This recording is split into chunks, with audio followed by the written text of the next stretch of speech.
Welcome to Voice Unbound, the podcast where silence is shattered, healing begins, and your true voice finds freedom in Christ.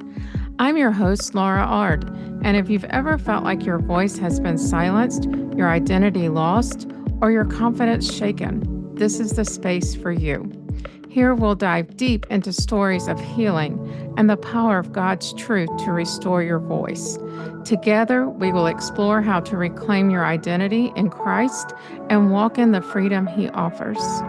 Each week, we will share stories and conversations and practical tools designed to help you find healing, renew your spirit, and boldly live out the purpose God has for you. Welcome. Let's get started. Welcome to Voice Unbound, where women come and share their stories using their voice, their God given talents, and sometimes solo.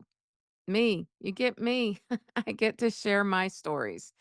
And right now, it's not a story I wish I was sharing, one that I'm walking through that I never thought would be happening right now in my life. A widow. It just feels so strange, y'all. It doesn't feel right, but here I am. A topic that I know is on everybody's mind. When someone is going through grief, what do you say to someone that's lost a spouse? How do you talk to them? So today's episode is straight from my heart. It's something I've lived and continue to live. I want to talk about what to say or not to say when someone you love has lost their spouse. I get it. It's awkward. It's hard to know what to say.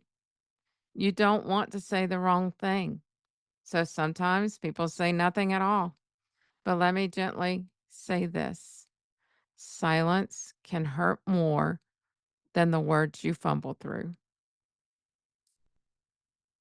Is it wrong when people say the wrong thing? No, not always. Sometimes people say things that don't make sense or they land wrong, but often they're just trying to help, trying to fill the silence. I believe we can show grace and forgiveness because most of the time they just don't know what to say. Grief doesn't come with a handbook, and neither does comforting someone who's grieving. Things that can hurt, even if unattended. He's in a better place. At least you had X years together. You're strong. You'll get through this. Everything happens for a reason. Oh, yeah, I've heard all those already. Yeah, maybe things do happen for a reason. And yeah, I can be strong. And yes, I'm blessed to have had 28 years with my husband. And he for sure is in a better place in heaven. But right now, I don't feel that. I want him here. And I want more years. And I want to be strong with him. And I want our reason to be the reason.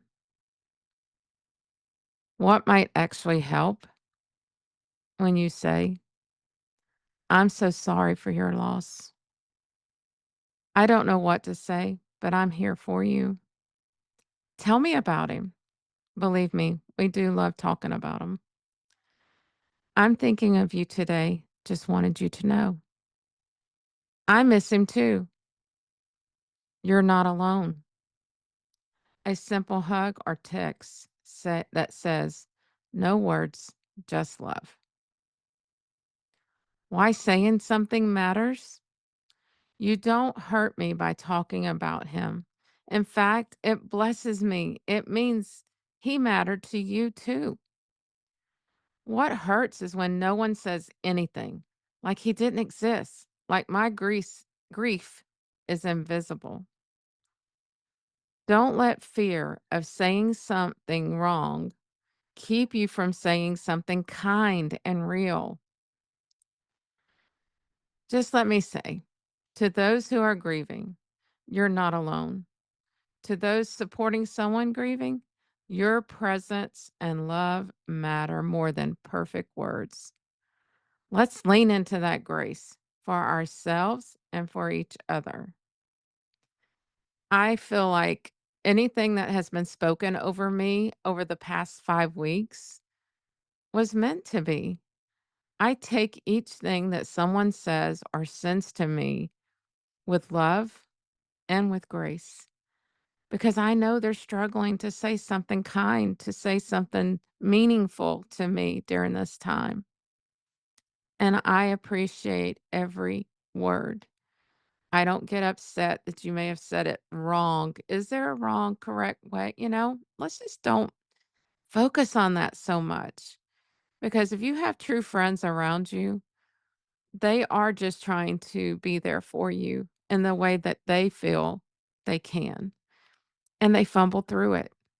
I much rather them say something than be in the silence because the silence is awful. When you become a spouse of just, losing a spouse and just here now on your own, there's a lot of silence, and you don't need it to increase by people being afraid to say something to you. So be open. If you are a person that has lost their spouse, be open. Don't carry a chip on your shoulder if something is not said right to you. Just show some grace and forgiveness. Love them because they're trying to love you. It's 5 weeks tomorrow. And tomorrow is our anniversary. Ooh, and wow, 28 years that I'm here, and he's in the most beautiful place, heaven.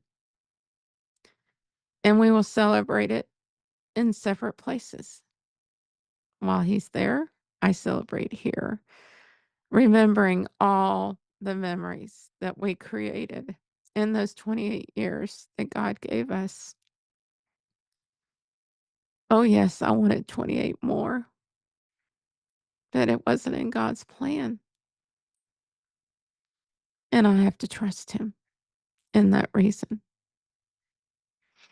Happy anniversary, my love. You gave me the best years of my life. I miss you more than ever, but I will carry on our memories and our love till I get to see you again. Thank you for being here. Thank you for listening to this episode of Voice Unbound. My prayer is that it inspired you to begin your healing journey and reclaim the voice God has given you. If you're seeking deeper support, I'd love to connect with you. Schedule a complimentary call at voiceunboundcoaching.com, and together we'll explore how you can step into the freedom and identity Christ has for you. Until next time, remember, your voice matters, and through him, it can move mountains.